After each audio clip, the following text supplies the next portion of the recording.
Hello, my name is Bilin Deshmukh and my today's technical topic is polymorphism in Java. So, as we know, there are the four pillars of object-oriented programming system, that are the abstraction, polymorphism, inheritance, and encapsulation. So, polymorphism is the one of the pillar of object-oriented programming system. So, polymorphism is the combination of two words, which is the Greek word, that is the polymorph. Means polym is the many and the morph means the form. So that is the polymorphism, means many forms. This is the means the meaning of the polymorphism word. The polymorphism means a person having a different characters, means throughout we try to understand with the example, that is person. Means the internal means a person performing a different task, a single person performing multiple tasks, that is the polymorphism. So Java use the polymorphism, which is the pillar of object oriented programming system. So there are the two phases of the polymorphism. By using we can achieve the polymorphism in our Java program. There are the two types of polymorphism, that are the runtime polymorphism and another one is a compile time polymorphism. So runtime polymorphism means for the runtime polymorphism we use the concept, that is the inheritance. We create a method with same name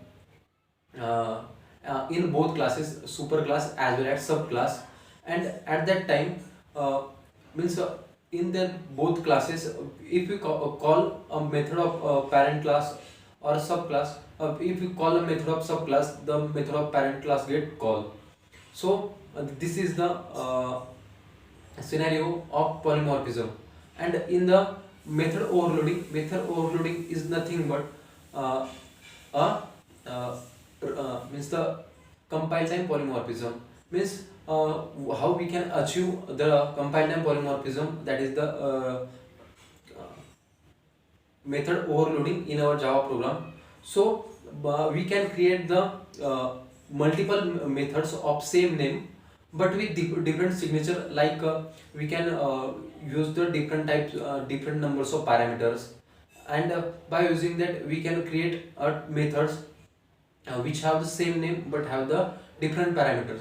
So method overloading and overriding, that are the compile time polymorphism and runtime polymorphism in the Java. So by using that we can achieve the polymorphism concept in the Java. This is about the runtime polymorphism and compile time polymorphism. So we will try to understand with an example, that is the I will consider the person.